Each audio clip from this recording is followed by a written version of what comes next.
우리 사도행전 지금 강해 중인데 맨 마지막 28장을 우리가 먼저 공부하게 생겼습니다. 사도행전 28장 23절로 31절 한 절씩 교독하겠습니다. 그들이 날짜를 정하고 그가 유숙하는 집에 많이 오니 바울이 아침부터 저녁까지 강론하여 하나님의 나라를 증언하고 모세의 율법과 선지자의 말을 가지고 예수에 대하여 권하더라. 사람도 있고 믿지 아니하는 사람도 서로 맞지 아니하여 흩어질 때 바울이 한 말로 이르되 성령이 선지자 이사야를 통하여 너희 조상들에게 말씀하신 것이 옳도다. 이 백성에게 가서 말하기를 너희가 듣기는 들어도 도무지 깨닫지 못하며 보기는 보아도 도무지 알지. 이 백성들의 마음이 우둔하여져서 그 귀로는 둔하게 듣고 그 눈은 감았으니 이는 눈으로 보고 귀로 듣고 마음으로 깨달아 돌아오면 내가 고쳐줄까 함이라 하였으니 이 구원이 이방인에게로 보내어진 줄 알라. 그들은 그것을 들으리라 하더라. 바울이 온 이태를 자기 셋집에 머물면서 자기에게 오는 사람을 다 영접하고 하나님의 나라를 전파하며 주 예수 그리스도에 관한 모든 것을 담대하게 거침없이 가르치더라. 아멘. 오늘 말씀을 전해주실 목사님은 우리 백남일 선교사님이십니다. 총회 파송으로 92년부터 교단 파송 굉장히 오래도록 또 아프리카 지역, 또 유럽 지역, 또 여러 지역을 다니시면서 지금 선교하고 계신데 원래 튀니지에 계시다가 여러 위험하셔서 지금 프랑스로 지금 잠깐 피해 계십니다. 근데 아까 여쭤봤더니 그 IS 위협이 굉장히 지금 프랑스도 그렇고 또 전반적으로 튀니지도 그렇고 위험하다고 기도를 많이 부탁한다고 그러셨어요. 저희가 점점 이제 선교에 관심을 갖고 또 선교의 꿈을 꾸고 있습니다. 작년에도 나오셨는데 작년에는 저희가 말씀 같이 못 나누는데 이번에 또 귀하게 말씀 선포하게 해 주셔서 얼마나 감사한지 모르겠습니다. 2주 있다 들어가시는데 건강히 또 잘 저희 교회랑 계속 파트너십을 갖고 저희가 지원하고 후원하는 그런 선교사님 저희가 앞으로 더 많이 지원하고 우리 청년들도 또 우리 어른들도 우리 비전 트립 아울리치 유럽 아프리카로 갈 수 있도록 오늘 말씀 잘 들으시고 마음의 꿈을 담으시면 좋겠습니다. 우리 선교사님 나오실 때 큰 박수로 우리 환영해 주시면 좋겠습니다.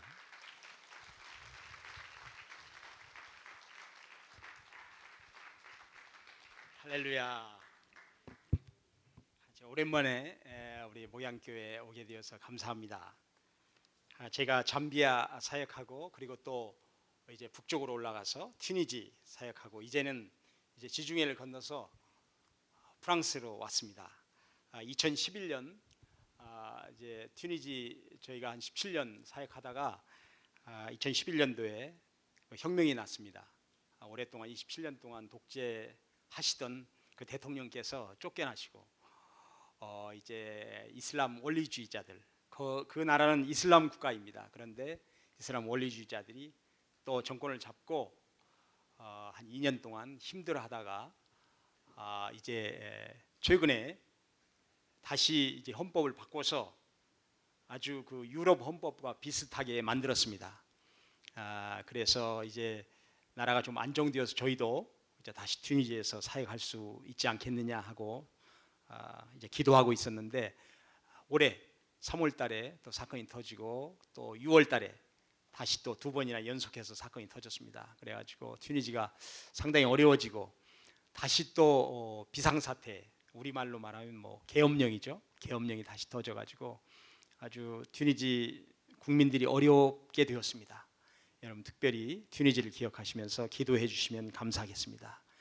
여러분 잊지 않고 기도해 주시고 또 여러 가지로 후원해 주셔서 저희들은 좀 어려운 가운데 있지만 그래도 주님께서 맡기신 사역 감사하게 감당하고 있습니다. 우리 목양교와 함께 또 주님께서 맡기신 이 세계 선교 우리가 이 자리에서 중단할 수 없고 주님 오시는 날까지 최선의 경주를 다해야 될 줄로 믿습니다. 여러분께 특별히 감사드리고 계속해서 기도해 주시면 감사하겠습니다. 저희가 이제 사역하는 이제 프랑스의 파리의 북쪽입니다. 그래서 그 나라 뭐 프랑스는 여러분 아시다시피 가장 아름다운 곳이고 또 우리가 지금 믿고 있는 그 장로교회 그 교리를 거의 완성했던 우리 칼빈이라는 분이 태어난 곳입니다. 그러나 칼빈은 불행하게도 프랑스에서 사역을 많이 하지 못했어요. 그래서 지금 현재 그 스위스의 제네바에서 사역하시다가 이렇게 하나님의 부름을 받으셨는데, 그 당시에 프랑스는 복음이 전해지고 대단한 핍박이 있었습니다. 그래서 1546년도에 처음으로 개신교회가 세워졌는데, 그 개신교회는 그냥 모여서 세워진 게 아니고 주님을 믿고 또 말씀에 헌신했던 프랑스의 형제들이 천주교와 그다음에 왕정에 발각되어서 작은 도시의 그 시장터에서 산채로 화형당한 14명 피 위에 세워진 교회였습니다. 그래서 1500년대 그다음에 이제 종교개혁이 일어난 후에 이제 개신교가 프랑스에 들어왔고, 또 1600년대, 1700년대를 지나면서 프랑스는 말씀으로 변화되었어요. 천주교의 그냥 형식적인 그러한 교회에서 다시 말씀으로 변화되어서 많은 곳에 교회가 세워졌습니다. 그런데 이제 1700년대에 들어오면서 종교전쟁이 일어났습니다. 그래서 군대가 없는 이 개신교회들은 천주교 그 왕정에 다 밀려서 산속으로 또 개울가로 도망가게 되었습니다. 그래서 어떤 때는 아이들이, 우리 초등학교 학생들, 여기 아이들 2명 있는데, 이 아이들이 성령을 받아가지고 찬양하는 가운데 성령을 받고 예언도 했습니다. 그래서 산속에 숨어있던 그리스도인들을 잡으러 왔던 왕의 군사들이 이 아이들의 말을 듣고 그 자리에서 주님을 영접하고 그 믿는 사람들을 보호해 줬다는 그러한 기록도 있습니다. 여러분, 오늘 함께 우리 찬양하고 기도했는데 정말 성령 충만하면 주님께서 모든 것을 다 해주십니다. 제가 좀 우스운 얘기인데, 어깨가 아파가지고 한 2달 전부터 프랑스에서 계속 어깨가 아팠어요. 그래서 한국에 들어와서 이제 어깨 아프면 침도 맞고 또 물리치료도 일주일 동안 받았습니다. 그래서 오늘 또 아침에 일어나는데 너무너무 힘들어요. 저희 집은 저 말고는 힘쓸 사람이 없어요. 왜냐하면 제 아내도 여자죠. 그리고 우리 2 딸도 여자입니다. 그래가지고 제가 아플 때는 안마해 줄 사람도 없는 거예요. 그래서 오늘 아침에 내가 이게 목도 가누지 못하는데 나를 안마해 줄 사람이 없다니 하면서 우리 딸들 앞에서 제가 한숨을 쉬었더니 아빠 기도해, 기도. 이거 뭐 목사요 선교사 이렇게 믿음이 없는 거예요. 기도해야 되는데. 그래서 오늘 우리 목양교회 저녁에 오는데 제가 목을 이렇게 못 움직이면 어떻게 할까 정말 고민이 많았습니다. 그래서 오후에 식사하고 시내 식사하고 이제 제가 지금 머무는 곳이 천호동인데 천호동에 있다가 또 기도하고 그리고 이제 우리 장로님 약속해서 제가 5시 반에 여기 구리경찰서에 와서 국제면허증 그거 이제 민원 좀 보고 그리고 계속 기도하고 있었는데, 장로님하고 이제 식사하면서 이야기하고 또 우리 공목사님 방에 들어가서 공목사님 같이 기도하고 이제 물 마시고 과일 먹고 하면서 제가 목이 좀 움직이기 시작했어요. 그리고 오늘 찬양을 드리는데 박수 쳤잖아요. 그리고 또 일어나서 우리 찬양했잖아요. 그리고 제가 목이 아주 자유로워졌습니다.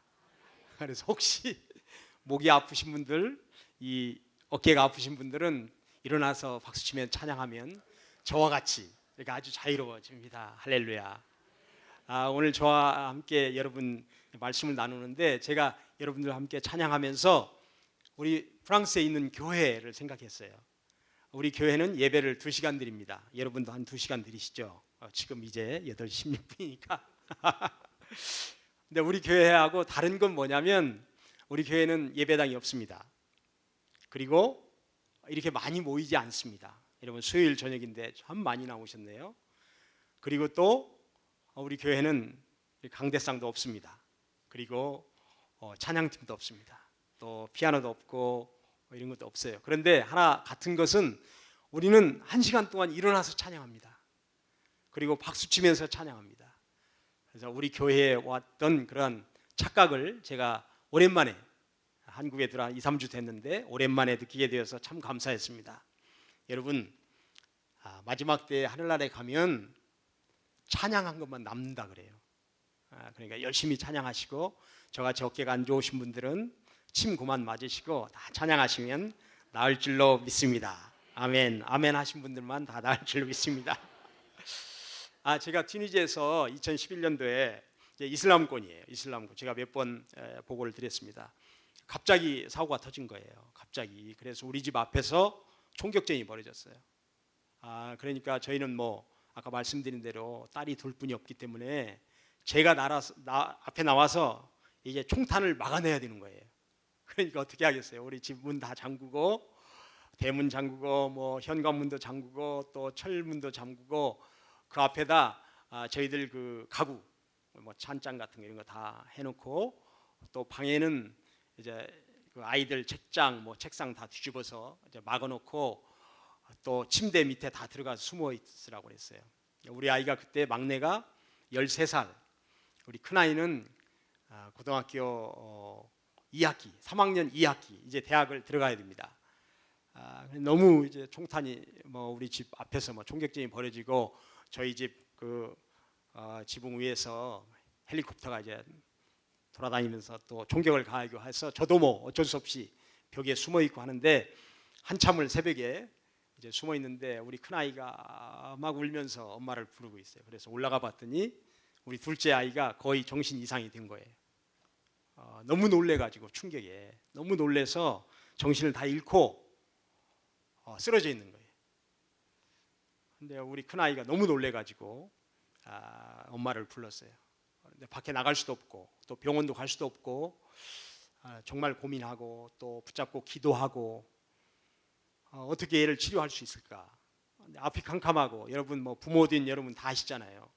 내가 아픈 게 낫지, 아이가 쓰러진 거 보니까 너무 가슴이 아파서 어떻게 할까 하고 있다가, 너무 이제 총격전이 심하고 그러니까 그날 새벽까지는 뭐 꼼짝 못하고 집에 있고, 다음 날 이제 너무 위험하니까 저희 집에서 한국 대사관이 멀지 않습니다. 거기에 이제 지하실에 또 하루 저녁 피해 있고, 밖에 이제 유럽이 멀지 않아요. 튀니지에서 비행기 타면 이제 파리까지 2시간입니다. 그러니까 빨리 후송을 해야 되는데, 이제 공항도 다 닫혀 있고, 이제 튀니지는 프랑스의 그 관광객이 너무 많이 오는 나라예요. 75년 동안 식민지를 했기 때문에 지중해 넘으면 바로 뭐 지중해 해변이 많이 있기 때문에, 그런데 공항에는 이미 뭐 사람이 다 꽉 차 있고 비행기는 뜨지 않고, 일주일 동안을 아이하고 그냥 울면서 지냈습니다. 근데 어느 날 컴퓨터를 이렇게 손대고 있는데, 보통 이제 튀니스에서 수도에서 파리까지 에어프랑스가 하루에 4번을 다녀요. 그런데 에어프랑스 보통 이제 비행기를 타면 제가 전화로 예약하고 그 튀니스 시내에 가서 에어프랑스 그 에이전트에 가서 돈 내고 표를 받는 거예요. 그런데 이미 시내에는 에어프랑스 사무실이 다 불타가지고 없어지고, 인터넷에 나와 있는 게 지금 바로 표를 판다고 그래요. 그래서 깜짝 놀라서 공항이 닫혀 있는데 어떻게 표를 파는가? 이제 대사관에 알아봤더니 그날 이제 공항이 열린 거예요. 일주일 만에 열려가지고 뭐 수천 명이 프랑스로 나가려고, 유럽으로 나가려고 공항에 밀려들었는데, 인터넷으로만 표를 사요. 저는 한 번도 온라인으로 표를 사보질 않았어요. 그런데 돈도 내는 것도 이 크레딧 카드, 그 뭐라 그러죠?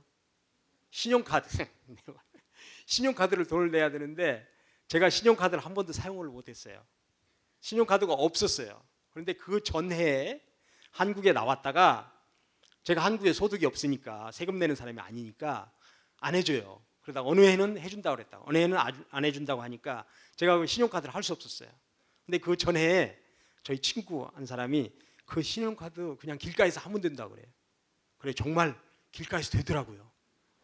놀래가지고 이거 정말 가짜 아닌가 할 정도로 신용카드를 해가지고 한 번도 사용하지 않았어요. 사용하지 않았는데 신용카드로 결제를 하라는 거예요. 근데 여러분, 이제 그 한 번도 안 해본 것은 너무 당황되는 거예요. 그리고 빨리 표를 끊어야 되는데 계속 결제가 안 되는 거예요. 1시간을 했는데 결제가 안 돼요. 갔다가 또 인터넷이 다운되고 또 결제가 안 되고, 아무튼 뭐 몇 시간을 새벽에 계속 씨름을 하다가 결국은 됐다는 사인이 나왔어요. 뭐 얼마나 할렐루야를 제가 몇 번 했겠어요. 표 4개를 샀으니까 너무 좋아가지고 뭐 찬양도 많이 하고 아이한테 뭐 안심해라, 이제 프랑스에 나가면 살 수 있다. 표를 샀으니까 너무 좋아가지고, 나중에 안 사실인데 튜니스에서 프랑스까지 4명 표를 끊으려면 돈이 상당히 드는 거예요. 비싸서. 우리나라 같이 싸지 않습니다. 한 사람 앞에 한 500불 정도 줘야 되는 거예요. 4명이면 2,000불이잖아요. 근데 그 당시에 제가 그 신용카드를 사용하지 않았기 때문에, 별로 신용이 없기 때문에 최대 한도가 200만 원이었어요. 200만 원. 200만 원은 나중에 환율을 계산하니까 왔다 갔다 하는 거예요. 아무튼 끊었어요. 나중에 나중에 결제한 뒤에, 그것도 기적인데 200만 원 몇십 원 남은 거예요. 기적적으로 표를 가지고 공항에 갔습니다. 그것도 그냥 못 가요. 막 총들 들고 있으니까 대사관에서 군인들하고 해서 저를 데려다 준 거예요. 그래서 우리 표가 오후 4시 표였어요. 4시 표. 그러니까 3시에 가면 되잖아요. 가까운 곳이니까. 그런데 아침 9시에 가야 돼요. 9시에 가서 아침밥도 못 먹고 저녁밥도 못 먹고 뭐 계속 가서 기다리고 있는데 12시 비행기가 하나 사인이 떴어요. 12시. 그래서 제가 4시 비행기니까 에어프랑스에 가서 우리 표를 확인을 했어요. 내가 이제 4시 비행기니까 체크인을 어떻게 하느냐. 사람이 너무너무 많아가지고 줄을 서서 한 30분 이상 기다려가지고 겨우 했는데, 그 사람이 보고 오늘 프랑스에 가는 비행기는 4시 비행기는 없습니다 그래요. 내가 표가 분명히 있는데 그 인쇄를 다 했는데 원래 4시 비행기는 없다는 거예요. 제가 뭐 얼마나 가슴이 아픈지, 우리 아이는 옆에서 울고 있고, 그래서 인터넷에 사기를 받는다더니 내가 사기를 당했구나. 처음으로 인터넷을 비행기표 끊었는데, 그래서 혹시 몰라서 프랑스에 있는 아는 분에게 전화를 했어요. 내 표를 혹시 알아봐 달라. 4시 표를 끊었는데 4시가 없다 그러니 이거 잘못된 거 아니냐. 근데 그분이 1시간 후에 전화가 왔어요. 그 표는 가짜는 아니다. 에어프랑스에서 발급한 건데 원래 4시 비행기는 없고 3시 비행기다. 3시 비행기. 뭐 얼마나 제가 뭐 감사했겠어요. 또 할렐루야를 또 한 번 했어요. 그리고 이제 3시 비행기를 기다리고 있는데 12시가 가까이졌습니다. 12시 가는 비행기가 다 체크인을 하고 짐을 보내고 있어요. 우리는 뭐 정신이 없었기 때문에 트렁크 하나 달랑 비상짐만 챙겨가 나온 거예요. 집은 다 놔두고. 근데 제가 알고 있는 튜니스 형제가 그 에어프랑스에서 허드렛 일을 하는 사람이에요. 짐도 들어서 올려주고 하는 사람이에요. 뭐 거기 정식 직원도 아니에요. 근데 저를 오랜만에 알아보고 반갑게 하면서 빨리 나가야 된다. 튜니스는 뭐 어려워져서 지금 프랑스 가느냐. 그래서 프랑스 갑니다. 그랬더니 표 좀 보여달라고 그래요. 표를 보니까 4시는 없는데 3시 비행기 표다. 그랬더니 3시 비행기 오늘 안 온다고 그래요. 여러분, 이게 지금 롤러코스터예요. 할렐루야 했다가 또 실망해. 3시 비행기 안 온다 하는 거예요. 너무 실망이 돼가지고 그럼 나는 어떻게 하냐. 그랬더니 12시 비행기를 자기가 타게 해주겠다는 거예요. 아니 뭐 에어프랑스 직원도 아닌데 간부도 아니고, 내가 좀 웃겨가지고 정말 탈 수 있냐 그랬더니 탈 수 있다 그래요. 그래서 자기가 표를 가지고 한 5분 갔다 오더라고요. 그러더니 지금 빨리 체크인 하라는 거예요. 12시 비행기 자리 있다고, 4자리. 내가 좀 의심을 했어요.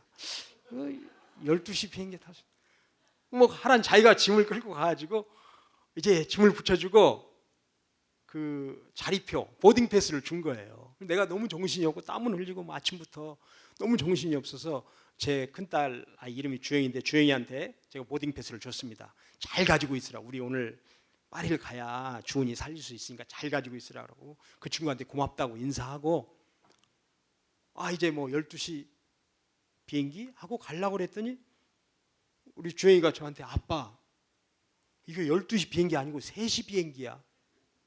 12시 비행기 그 체크인 해주는 그 직원이 제 짐을 다 12시 비행기로 보내고 표는 3시 표를 준 거예요.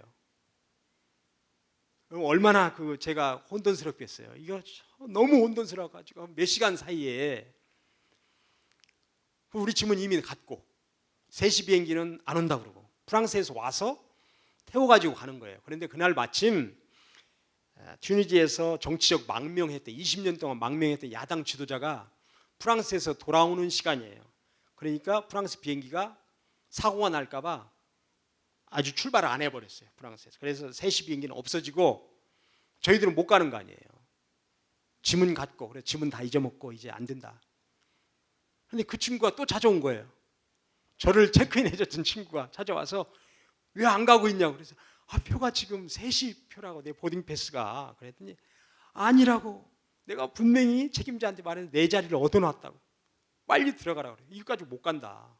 내보내주질 않죠. 거기에서.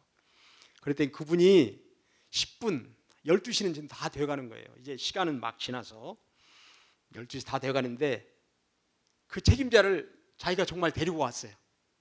와서 다시 제 표를 바꿔서 12시 표를 준 거예요. 그래가지고 12시 표로 비행기 타고 프랑스에 도착했습니다. 정말 할렐루야예요. 제가 비행기 타고 가면서 얼마나, 그래서 우리 주은이 둘째 딸이 주은인데 우리 주은이가 비행기 안에서, 우리 주은이는 한 번도 한국에 살아본 적이 없습니다. 13년 동안 자기 고향이에요. 튀니지가. 이 애가 울면서 저한테 그래요. 아빠, 튀니지가 나를 버렸어. 튀니지가 자기를 버렸대요. 울면서. 내가 지금도 그 말을 잊지 못합니다. 아이가 트라우마가 있어가지고 이번에 여름에 실은 한국 들어오기 전에 얘가 이제 올해 대학 들어갔거든요. 방학 되면 한 일주일이라도 튀니지 가보고 싶다 그래요. 그 전에는 튀니지 얘기 꺼내면 무서워가지고 말도 못 꺼냈어요. 그 앞에서 트라우마가 너무 많으니까. 근데 좀 극복이 된 것 같아요. 그래서 이제 6월 말에 이제 대학 시험이 다 끝나면 한 일주일이라도 갔다 오겠다. 그랬는데 6월 말에 튀니지에 사고가 터져서 못 갔어요. 그래서 감사한 것은 이 아이가 그래도 트라우마가 4년 만에 극복이 됐구나. 가고 싶다 그러니까 튀니지에. 그래서 언젠가 한번 이제 가려고 생각 중입니다. 주님께서는 우리에게 그냥 예수 믿고 그냥 잘 먹고 잘 살아라 한 거 아니에요.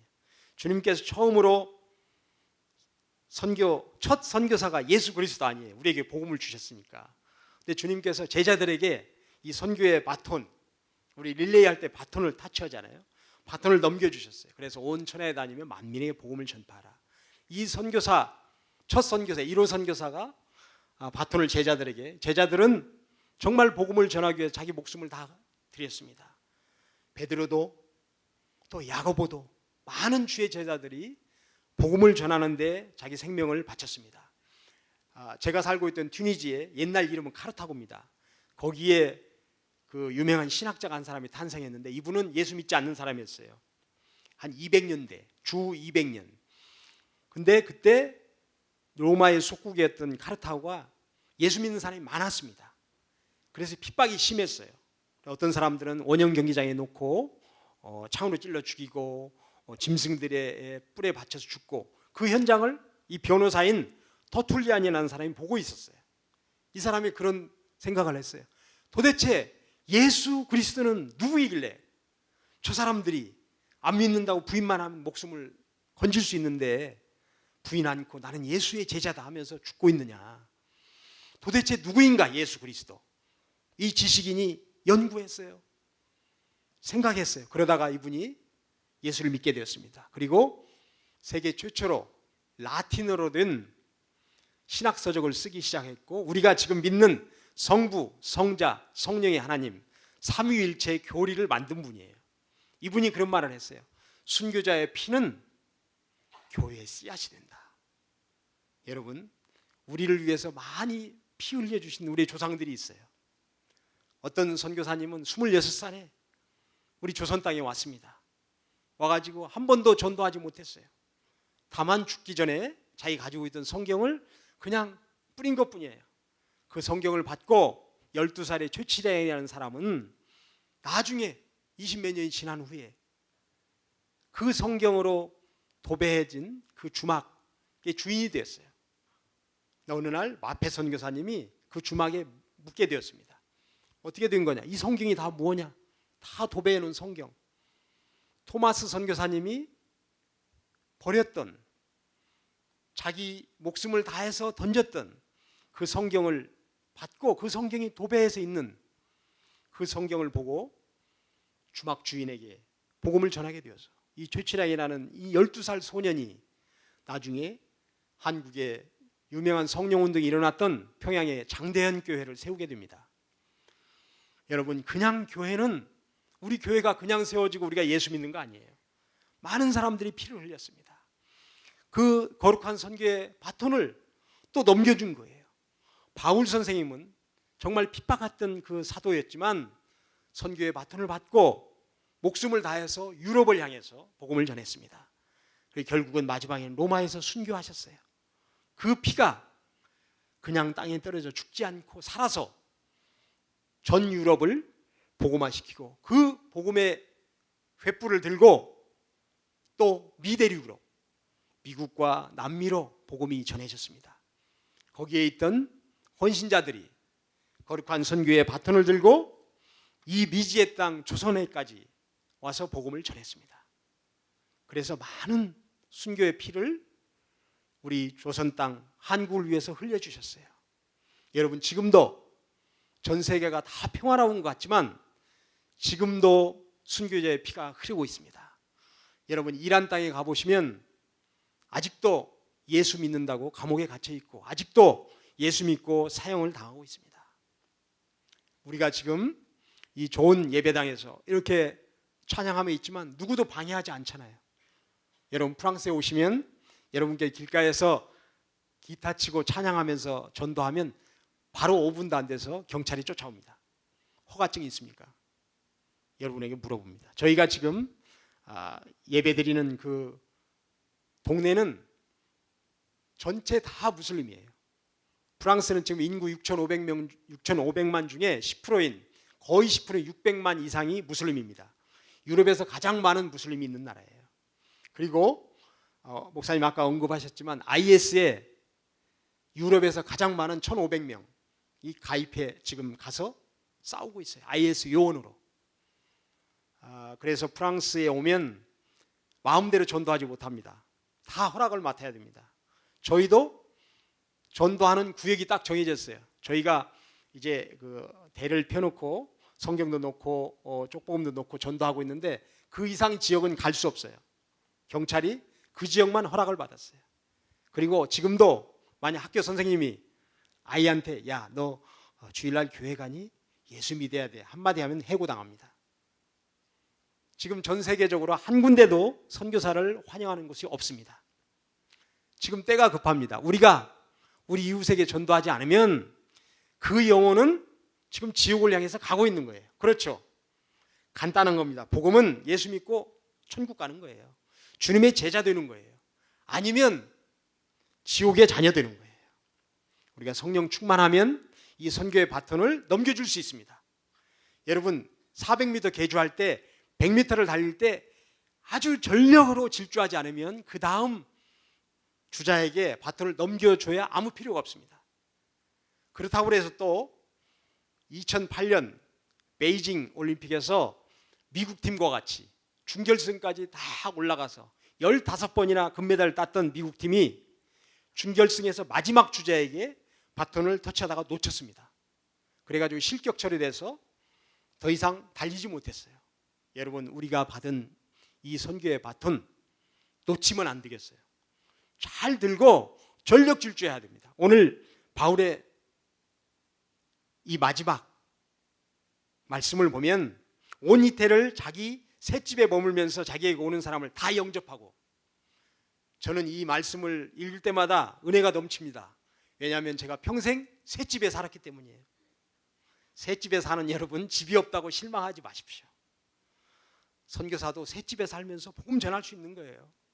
우리 이웃에 얼마나 많은 사람들이 지금 복음을 못 듣고 있습니까? 우리가 입술을 열어야 됩니다. 그리고 빈자리를 채워야 됩니다. 이 바울은 하나님의 나라를 전파하며 주 예수 그리스도에 관한 모든 것을 담대하고 거침없이 가르치더라. 여러분, 복음은 담대하고 거침없이 바울은 끝까지 사도행전 28장 31절에서 멈추지 않았어요. 바울은 다시 스페인으로, 그 먼 스페인으로 갔다가 다시 돌아와서 순교를 당했습니다. 여러분, 우리 교회, 프랑스에 있는 우리 교회 건물이 없다고 그랬죠. 근데 우리 교회도 2년 전에는 건물이 있었습니다. 빌려서 사용을 했어요. 1년 만에 저희가 쫓겨났습니다. 이 사람들이 시에다가 신고했어요. 이 지역은 교회를 세울 수 없는 지역인데 이 사람들이 예배드린다. 그래서 시에서 종이가 날라왔습니다. 한 달 안에 교회 비우지 않으면 재판에 넘기겠다. 그래서 저희들이 나오게 되었어요. 그래서 첫 주일에 이제 갈 데가 없어가지고 저희들 한 50명 모입니다. 아이들하고 갈 데가 없어서 야유예배를 갔습니다.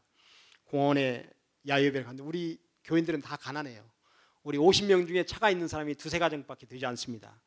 근데 저희가 가는 공원은 이제 지하철도 닿지 않고 버스도 가지 않아서 지하철 마지막 정거장에서 계속 픽업을 해줘야 되는데 제가 토요일 날 잠을 못 잤어요.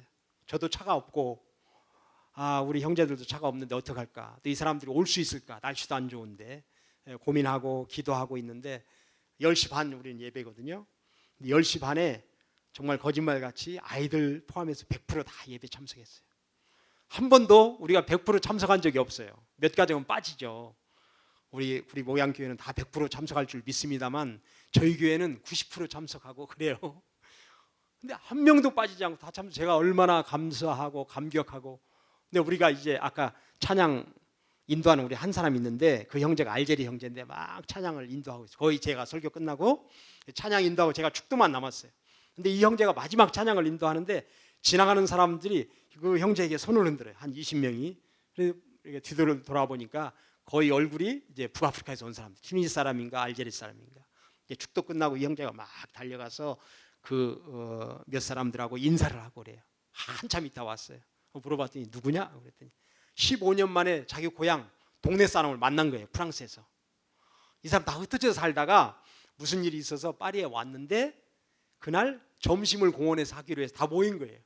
이 형제가 성경책 가지고 막 전도하고 저한테 성경책도 불어 성경, 아랍어 성경 달라고 그래가지고 막 전도하고. 저희가 생각한 거예요. 저희는 광야에서 예배를 드렸지만 주님께서 성령이 역사하셔서 이 형제가 가서 복음을 전하게 된 거예요. 여러분, 우리는 하물며 이렇게 좋은 예배당 너무너무 좋은 예배당 있는데 자리가 비면 안 되죠. 수요일 날 많이 나오셨지만 제가 주일 대예배는 꽉 찰 줄로 믿습니다. 그렇죠? 장로님 꽉 차죠? 예.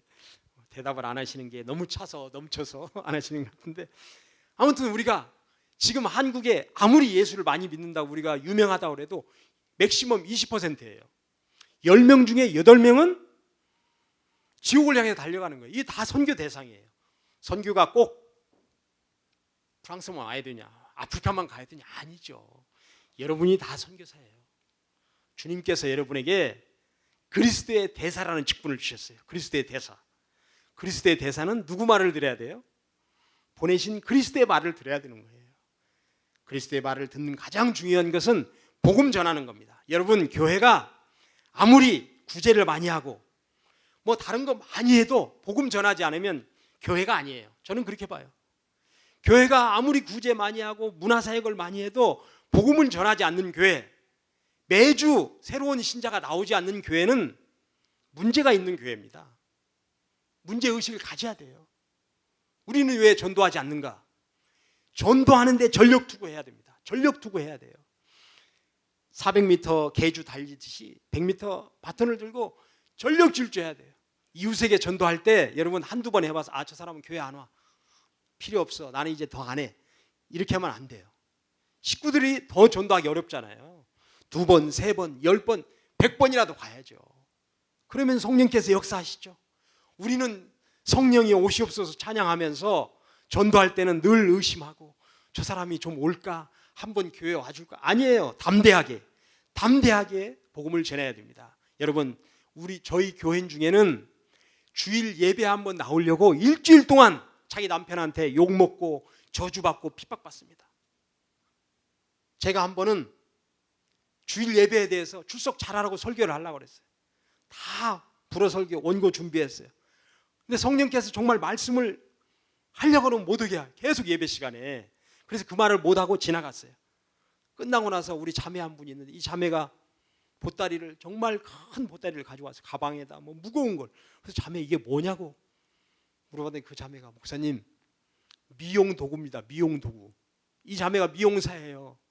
근데 왜 주일날 미용 도구를 가지고 오냐 그랬더니 자기 남편이 너무 주일 교회 가는 걸 핍박하기 때문에 자기가 일부러 오후 시간에 일거리를 만드는 거예요. 가정에 가서 염색해주고 머리 해주는 걸 일을 만들어서 내가 오늘 교회 갔다가 오후에 일하고 저녁에 돌아온다. 자기 남편에게 거짓말하기 싫어가지고 자기가 일을 만들어서 예배 참석하고 일터로 또 갑니다. 제가 그 자매를 보면서 나는 아무것도 아니다. 나는 목사고 선교사니까 교회에 올 수 있고 아무도 누구한테 나한테 뭐라고 하지 않고, 이 자매는 일주일에 한 번 2시간 예배 드리려고 2시간 거리에서 차 타고 버스 타고 그리고 옵니다. 차가 있겠어요? 뭐 있겠어요? 몇 번을 해서. 여러분, 이런 분들도 주님을 전하고 예배 드리기 위해서 혼신을 다합니다. 마지막 때 주님께서 저희들에게 다 전도자여 선교사로 불렀습니다. 원하기는 여러분, 전도하는데 주저하지 마십시오. 담대히 예수 천당 전하십시오. 우리 구리 목양교회 한번 가보자 전하십시오. 이게 전도고 이게 선교입니다. 바울 선생님은, 우리 바울 선교사는 두려워하지 않았습니다. 담대하게 그리고 거침없이 세상을 향해서 복음을 전했습니다.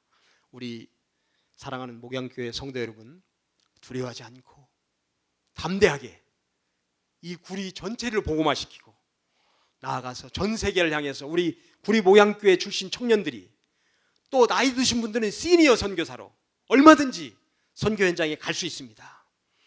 여러분 교회에 선교사를 파송하기를 바랍니다.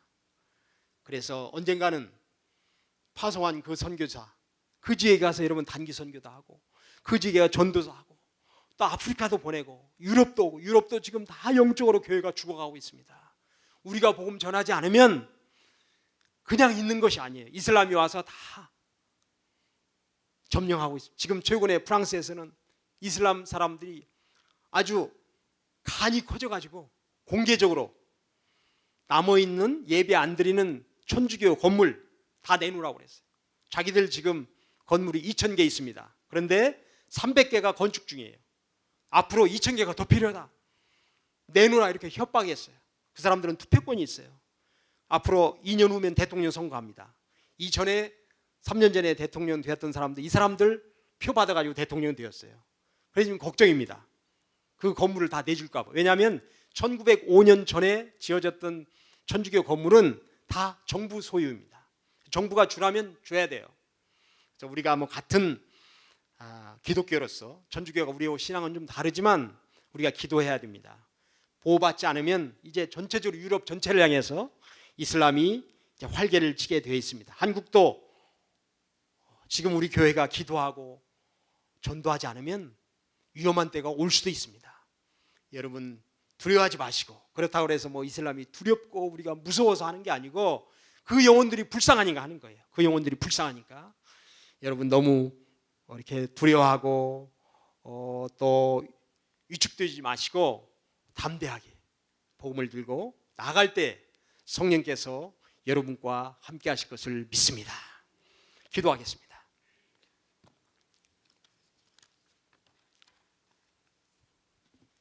하나님 감사합니다. 부족한 종이 말씀을 두서없이 전했습니다. 그러나 주님께서 역사하셔서 꼭 필요한 말씀으로 성령께서 몇 배로 더하여 주옵소서.